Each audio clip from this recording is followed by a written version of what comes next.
Welcome back, true believers, to another Spider-Man PS4 related video, and today is the video that I've been wanting to do for a while now, is me accurately breaking down the suit from Spider-Man PS4.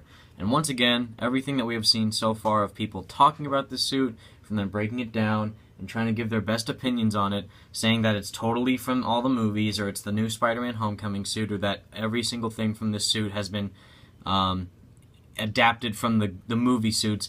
I get it. It's not the Homecoming suit, because it's not a movie tie-in game. It's a brand new game. And also, the front logo is not the Amazing Spider-Man logo at all. There are parts of it that are familiar to the Amazing Spider-Man suit, specifically the first one, not the second one, but I'm going to get all that in depth later. So right now, I'm going to break down the entirety of the suit, starting with the web shooters. So, a couple things about these web shooters, and a couple things about this Spider-Man suit in general, and how why I break down why I believe the logo is white and what the reason is on why it could be white. I am now convinced, on all the research I have done based on this suit, I am thoroughly convinced now that this Spider-Man was at one point the superior Spider-Man, at which Doc Ock was in control of Spider-Man's brain, and he was actually Spider-Man at one point, and he possessed Peter Parker, and he was Spider-Man, and he made a new suit, and there's proof in multiple aspects. I can say at least 3 aspects of this suit why I believe this Spider-Man was the superior Spider-Man. And to start off with reason number 1, the web shooter. So as you can see right there, that little silver bracelet right near his hand is his web shooter. It's red. That is the cartridge, I believe, on where he can store his webbings. The silver bracelet is where he holds his web shooters. And also on the top of the arm, picture quality is terrible, I'm sorry, but right there on the top of the arm you see the silver gauntlet / bracelet stretch from the wrist to the lower arm of his suit. Also, it's on the bottom, and as you can see, a better picture of it right there. And along with the bracelet, the gauntlet / bracelet that is the web shooter, but then it cuts off towards the hand and the knuckles.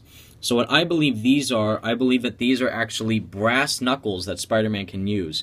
They don't look like to be that they are fabric, just based on the fact that they look like it's reflecting, like it's a metallic type of substance instead of fabric. And they're on his knuckles. They're separate from the gauntlet, and the palm on the back of his hand is also metallic. So I'm assuming that is how Spider-Man can do more damage, as a way of not hurt his hands so much when he's punching bad guys, and a way to add extra resistance while he is fighting thugs, so that way he doesn't get tired out as much.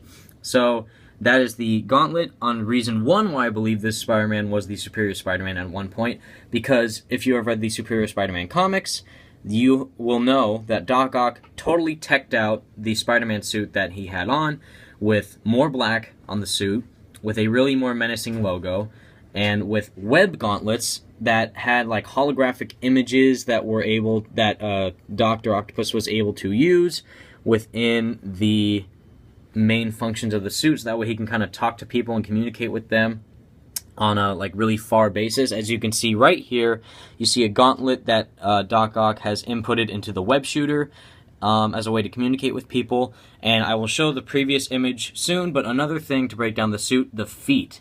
So if I can actually go back to the suit, right there, his feet are not fully like the web boots, like the main part of the leg is red with the black webbing kind of around his legs.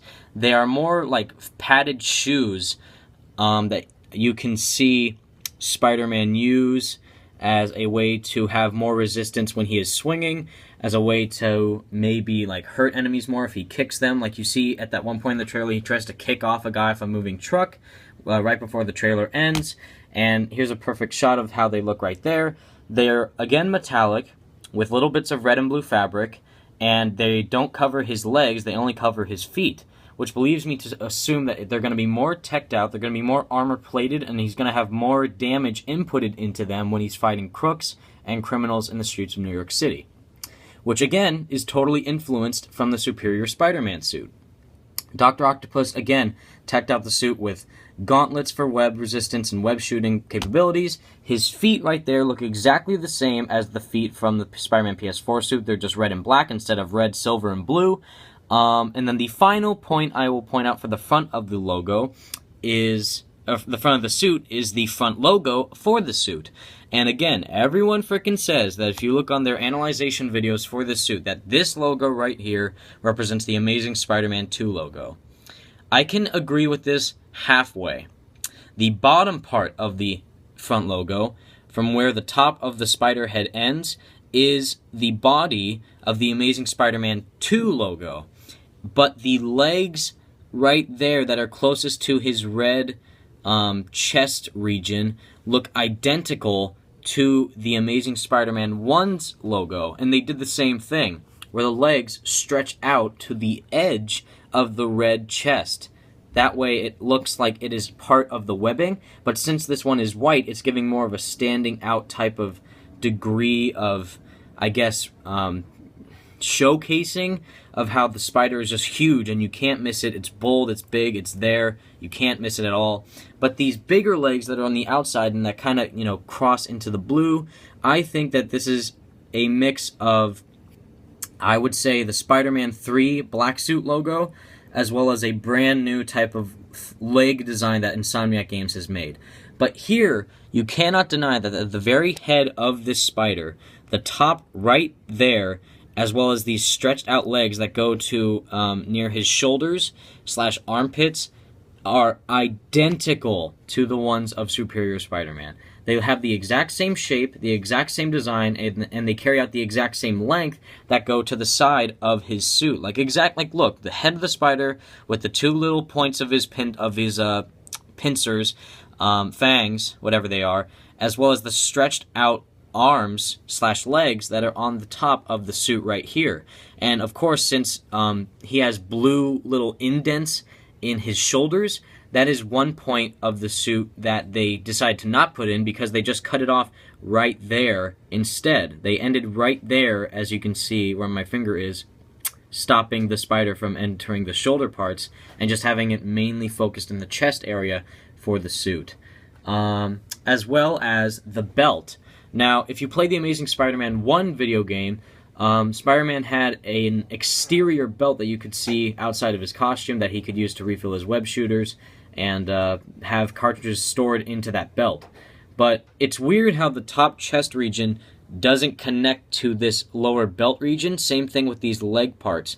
The leg parts don't connect to this belt, which leads me to believe, as well as you can see how this belt thing is sticking out. It's not really in the suit. It's like sticking out of his suit. I believe there is a small little waist utility belt underneath that red webbed belt area near his waist, and I think that is where we will be able to either automatically or manually switch his web cartridges while swinging or fighting bad guys in the streets of New York City. And that is part 1 of my suit analyzation, guys. Tune in next time for part 2, where I analyze the back logo as well as the legs of the suit and the color patterns as well. So thank you all so much for watching, True Believers. Peace out.